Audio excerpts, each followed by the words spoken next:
You will hear a number of different recordings, and you will have to answer questions based on what you hear. There will be time for you to read the instructions and questions, and you will have a chance to check your work. All the recordings will be played once only. The test is in 4 sections. At the end of the test, you will be given 10 minutes to transfer your answers to the answer sheet. Now turn to Section 1. Section 1. You will hear a telephone conversation between a customer and the receptionist at a courier company. First, you have some time to look at questions 1 to 8.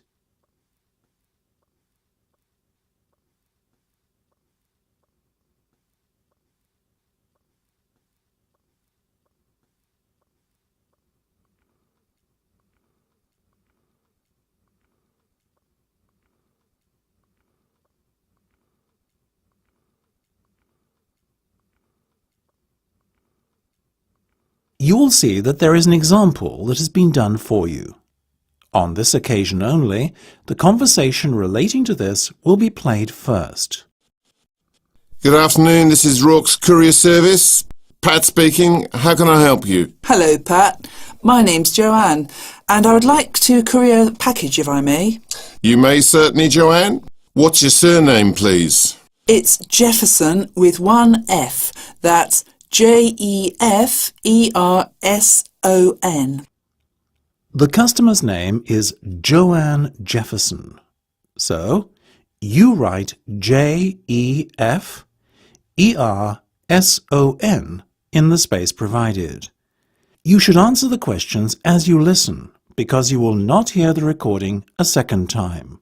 Listen carefully and answer questions 1 to 8.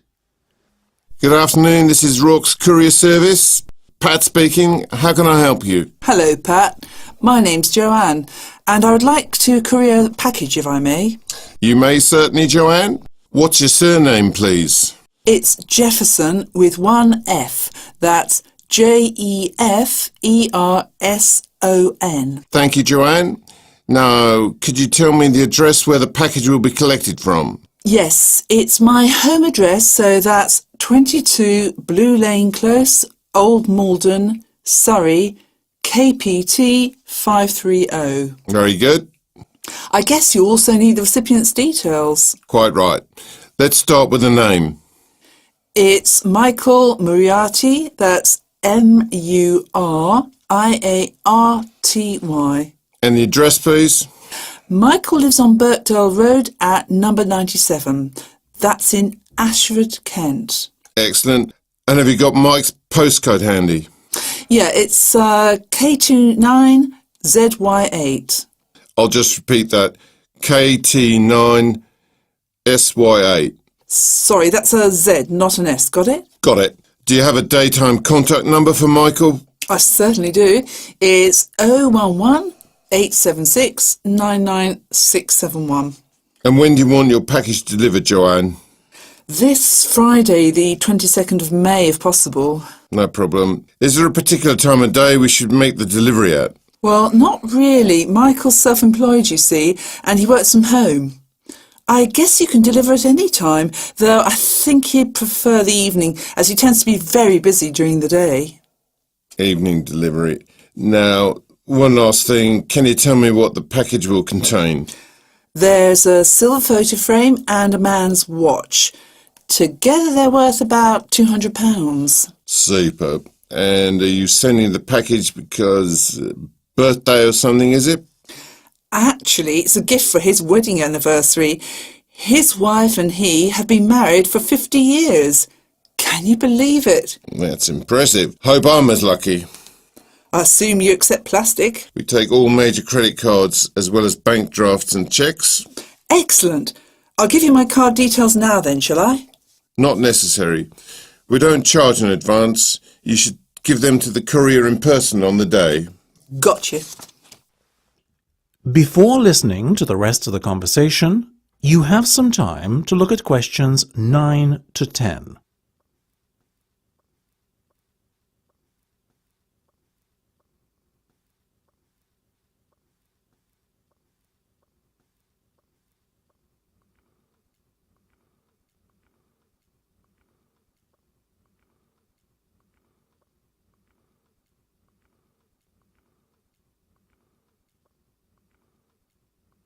Now listen and answer questions 9 to 10. Now, delivery will cost you £50, but I can recommend something. Of course. If I were you, I'd take out our goods in transit insurance as your package is quite valuable. Isn't that included in the price then? No, you're only covered for theft, but not for accidental loss. Surely you're responsible if the product gets mislaid. Not since the recent change in legislation. Customers are now required to take out an additional insurance to cover this risk. That's ridiculous. So I pay £50 and have to cough up more money if I want to make sure my package doesn't get misplaced? What am I paying you for? I'm sorry, Joanne. I wish I could change the situation, but I can't. How much is this insurance then? £2. Oh, well, why didn't you say so? In that case, I'll take it. Great. Well, that should be everything for the moment, Joanne. We'll give you a call, let you know we're coming. Thank you. Bye-bye. Cheerio then. That's the end of section 1. You have half a minute to check your answers.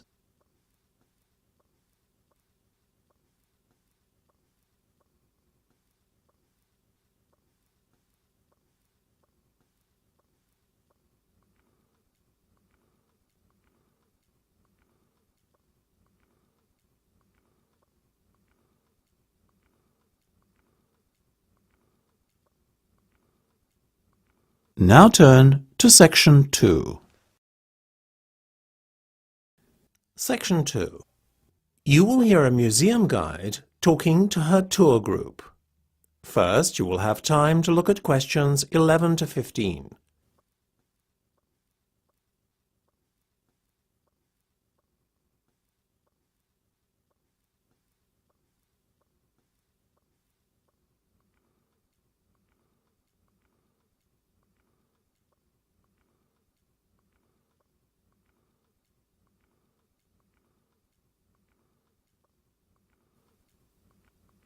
Now listen carefully and answer questions 11 to 15.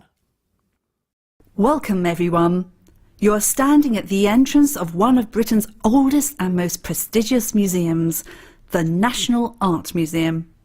My name is Sarah and I'll be your guide today. I hope you'll get as much enjoyment out of taking the tour of the museum as I will taking you on it. OK, let's get started then, shall we?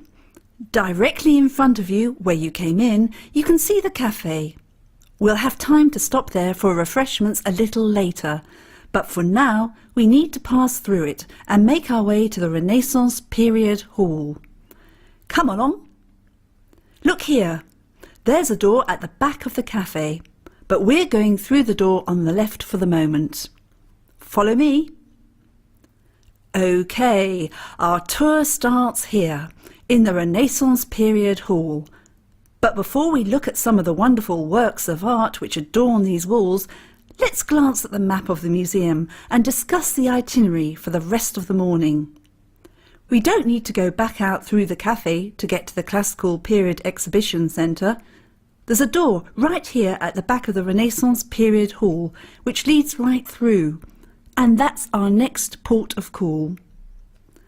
Then we're going to leave the Classical Period Exhibition Centre and I'm going to take you back out through a doorway into the main corridor. There's a lovely exhibition of works by London artists dating from as far back as 1500 there. From the corridor, it's off to the information desk to pick up some leaflets for the next section we'll visit, the Albert Gallery. That's here, at the bottom left of the map as you look at it, and the entrance is just opposite the information desk. Behind the information desk, by the way, you'll find the men's and ladies, should anyone need to excuse themselves momentarily. Our last stop takes us back out into the main corridor, through the ticket office and into a very special section which we only have the pleasure of seeing on account of the fact that we're on a guided tour, the Restoration Office. Here we'll be able to see professional restorers at work, delicately repairing centuries-old works of art, some of which are priceless. Before you hear the rest of the discussion, you have some time to look at questions 16 to 20.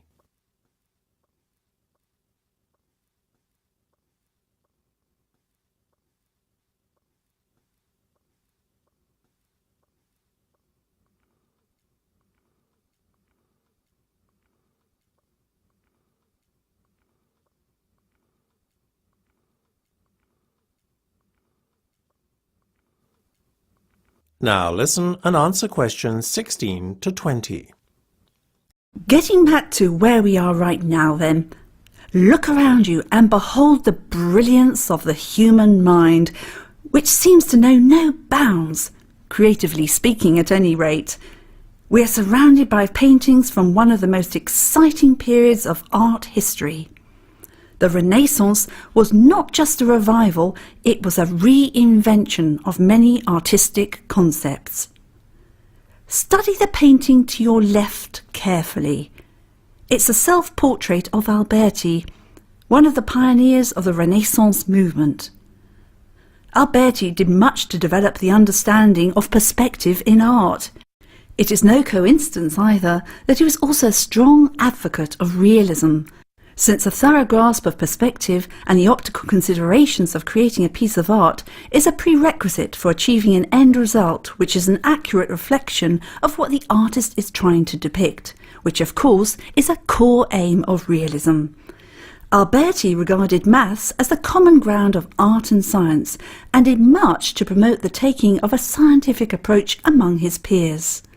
No more for his knowledge of theory than for his creations, Alberti was nonetheless an accomplished artist, sculptor, poet, author and linguist.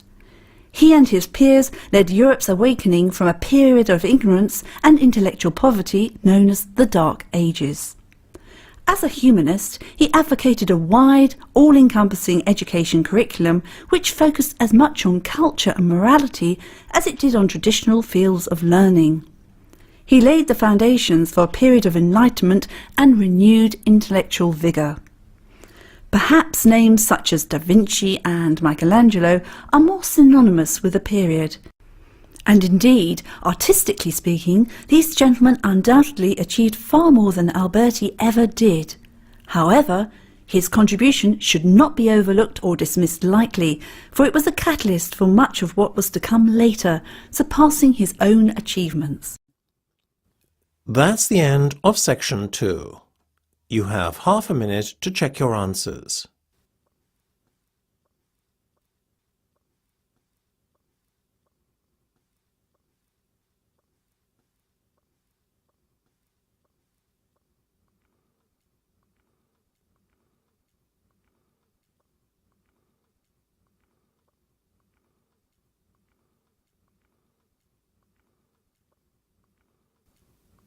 Now turn to section 3.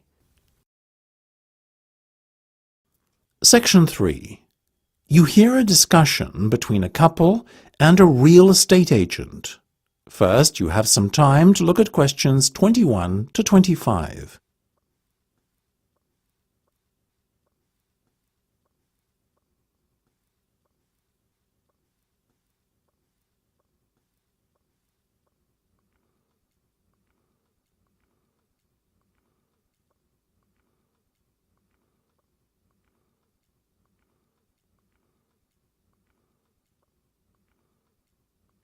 Now listen carefully and answer questions 21 to 25. Now this first property I'm going to show you will be ready for letting in about 2 weeks. It's on the market for £1,500 per calendar month, but the landlord is open to offers. If after the viewing you think you might be interested, might I suggest that you make an offer, however, as a property like this won't stay on the market for very long. My first impressions are good, I have to say. I like the location. It seems to be a quiet residential area, and the proximity to the common is advantageous, as we like to go for walks together in the evening. What do you think, Becca? It does look rather impressive, Nick. Let's go inside, shall we? Now, as you can see, the front door opens into this lovely, spacious reception room where you can welcome guests. Let me lead you into the kitchen area, which is just through here. I know I've asked you this already, but I just want to make sure that the furniture stays, correct? Yes, everything you see here will remain on the property. The only things the landlord is taking with him are his television and DVD player. Why is he vacating such a lovely flat as this? He and his wife have just had their first child, and they felt it was time to look for somewhere more spacious which can accommodate a family more comfortably. They've just purchased a 3-bed house in one of the city's suburbs, but they were eager to hold on to this property too, which is why they've decided to let it out. They now look at their old home as an investment proposition. Very sensible. The size of the kitchen is something I have a little bit of an issue with, though.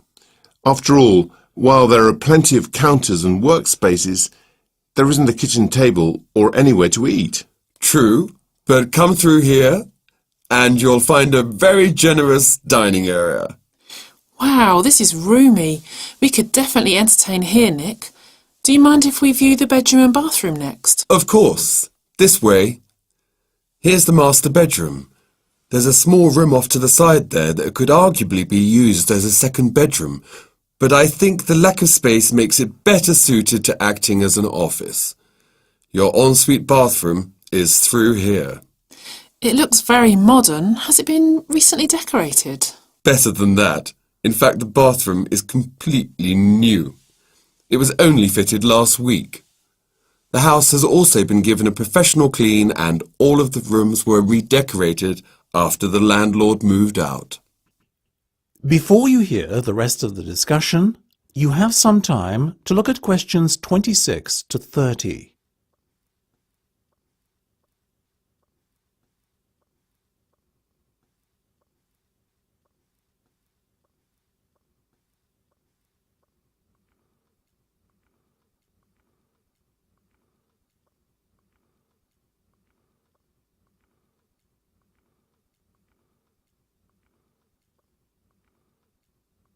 Now listen and answer questions 26 to 30. You can probably tell we like it. I'm glad to hear. But now let's get down to business. It's on the market at 1,500, you said, right? Right. Well, realistically, what do you think the landlord would be willing to accept? I would say offers over 1,400. Well, I'm not prepared to offer that. I'll make an initial offer of 1,200, and if that is rejected, I may consider upping my offer by £100, but that's as high as I'll go. As you wish. You are happy with an initial contract of 12 months, I presume? Yes, assuming there's a break clause after 6. That's no problem. The standard contract allows you to give 2 months' notice that you will vacate the flat from the 4th month onwards, effectively. You can vacate any time after the 6th month, provided you give the proper notice in advance. All sounds good. So what happens next? I will put your offer to the landlord, and if he accepts it, you'll be asked to put down a holding deposit of £500 to take the property off the market.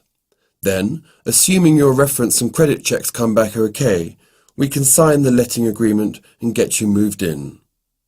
Before you sign the contract, though, on top of the £500 holding deposit, you will have to put down a further 4 weeks' rent in payment of the full bond deposit, as well as fronting up your first month's rent in advance. What about your fees? We charge £120 per person to cover our administrative costs and reference checking. So times that by 2, and that's what you'll have to pay me. Okay, well, thank you. We'll need a couple of hours to think it over, but we'll give you a call as soon as we decide one way or the other. That's the end of section 3. You have half a minute to check your answers.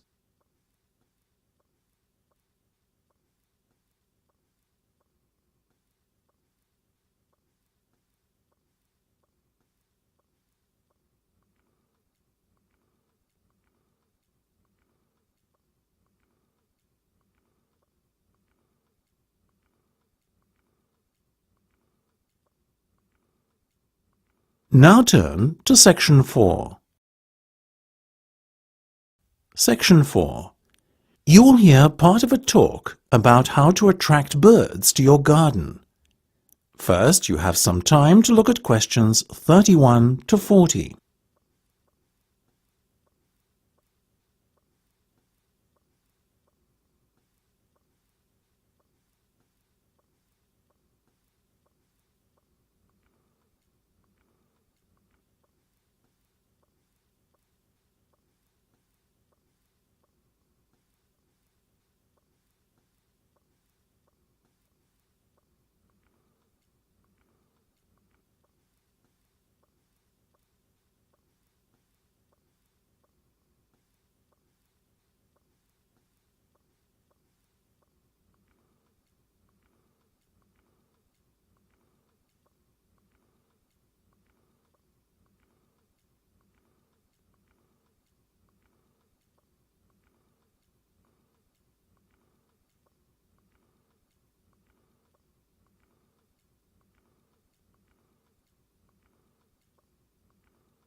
Now listen carefully and answer questions 31 to 40.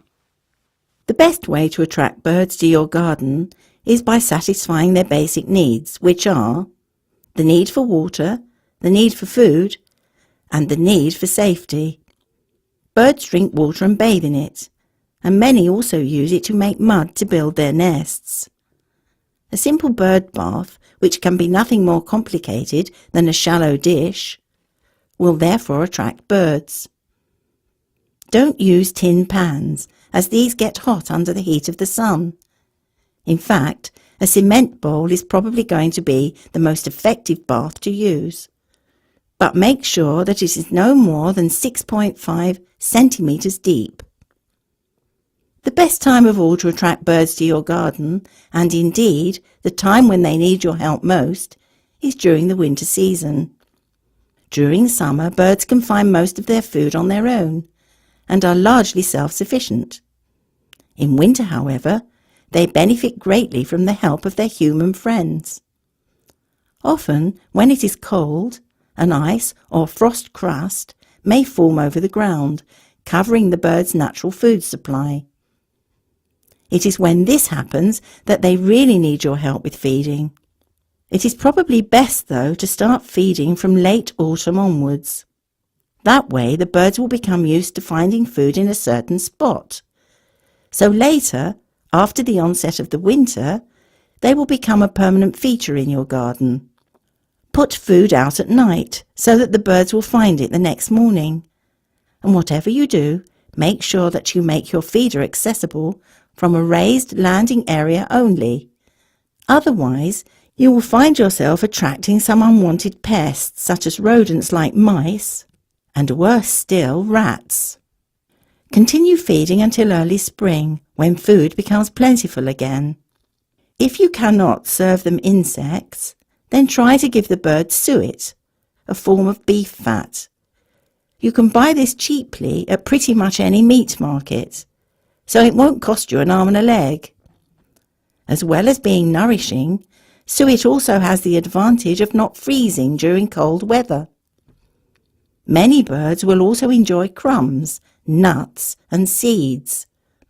You can even serve them boiled potatoes and hard-boiled eggs, provided these are finely chopped. Other foods you probably have lying around in your store cupboard may also be used. Try feeding them raisins, figs, dried fruit generally, biscuits, boiled rice, and so on as well. If you want to build a birdhouse or nesting box, I would encourage you to proceed by all means. These offer fine protection, especially for the smaller and more vulnerable species. You can buy ready-made nesting boxes and shelves for a very reasonable price these days. Alternatively, if you fancy your hand at doing a little DIY, they are not very difficult to build either. Most birds prefer houses made of rough slabs of wood covered with bark, which to the birds feels quite authentic and natural. If at all possible, try to match your birdhouse to the surroundings as well. So, if you paint your birdhouse, be sure to use a dull grey-green or brown colour. The simplest type of birdhouse to construct yourself consists of a hollow branch nailed to a tree. When you are erecting your birdhouses, be sure to place them a good distance apart from one another. Few bird species enjoy nesting in close proximity to competitors of their own kind. Cleanliness is vitally important too. Your bird nest should be cleaned out yearly to make room for new nesting material to be brought in by their seasonal tenants. Early autumn is the best time to prepare your birdhouse, as the new season's chicks will have hatched and flown the coop, so to speak. Once cleaned, your birdhouses will be ready to welcome their spring visitors once they return to your neighbourhood early the next year. That is the end of section 4. You now have half a minute to check your answers.